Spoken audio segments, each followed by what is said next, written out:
there's nothing left at all.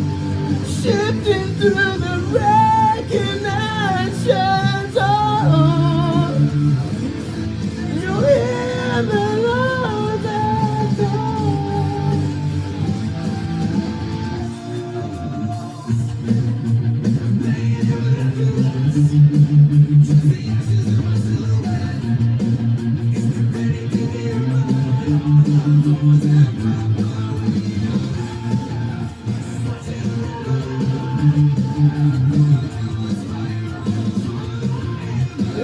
Answer me.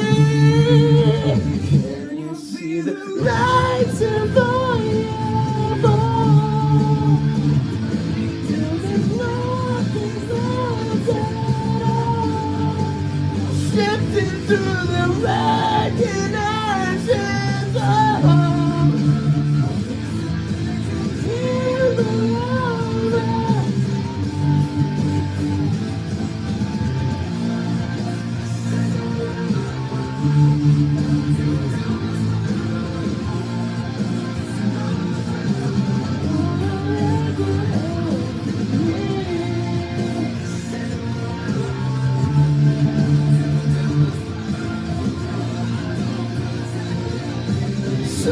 So much better for me.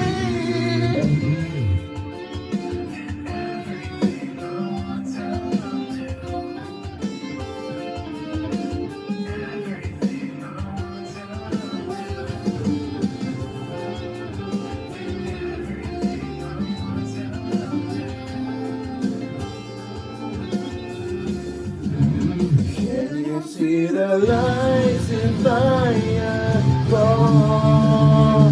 Burning till there's nothing left at all. Drifting through the wrecking ashes, oh.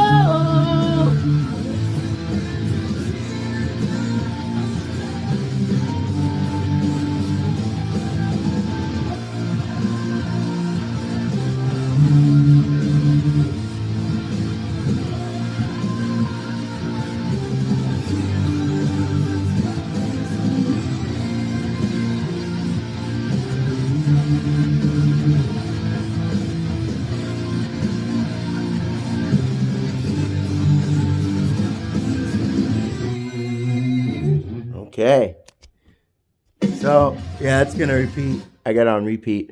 But that was Lights and Fire by Wolves at the Gate, one of my new favorite bands right now. Thank you, Octane, for playing them. Apparently, they've been around for a minute, over 10 years, and I'd never heard them before. And then one day I was driving and Octane was on, and they were on. It's just awesome. I fell in love with them. But here's my first time playing on my new Mocha Ultra Jazzmaster. Take a look at that. Let's get a close up of that big girl.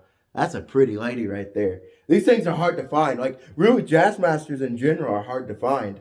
Like, I had a Squire Jazzmaster, but I wasn't satisfied. I wanted a Fender. I'm a guy that likes name brand stuff. I have to have a Fender. You know, Squire is not good enough. And I got my first Strat during the Corona pandemic when the shutdown was going on, the lockdown. And I fell in love with it. And Strat Fender is like the only thing I'll play now.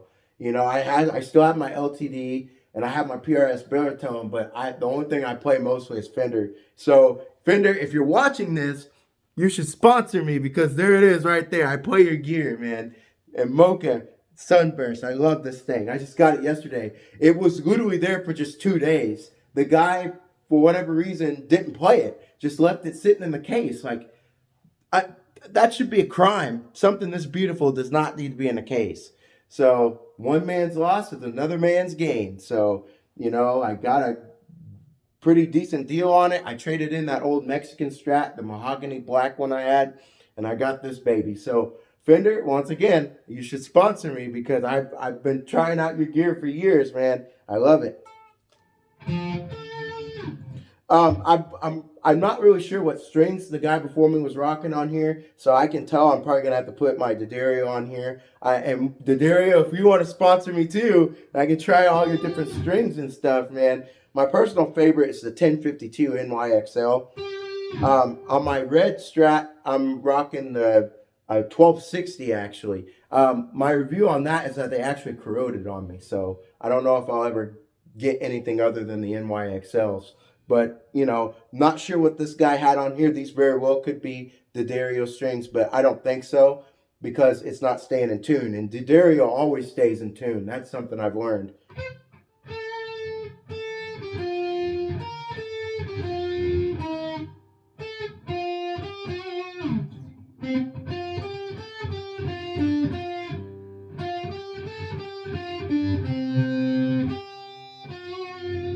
Sweet. And I'm working like my pentatonic shapes and stuff again. So, you know, and I'm starting vocal lessons next week. So, I mean, see what we can do with this big girl. I, I can't wait to get set up. I think when I get set up with what I want on here, have the guy take the rest of the plastic and stuff off here for me. I think you're going to have a really beautiful guitar. It's beautiful already, but the neck feels really good. That's another thing. I was watching the review videos, and I totally agree with what they said, how the cutout down here of the body allows you to get all the way up here on the neck, right? You can get all the way up here. On Stratocasters and other guitars, you get to about right here, about fret 15, and it starts getting tight. I can't get my fingers. But I have a comfortable glide all the way up and down this neck.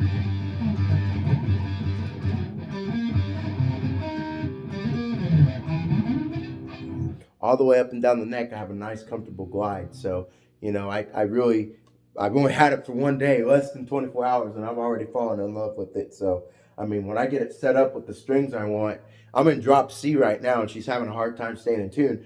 But, you know, when I get the right strings I want on here, I really have something. This is beast right here. All right. Oh, yeah. Selector switch right there. You know, one thing I noticed, I don't know with this button, but when you switch it,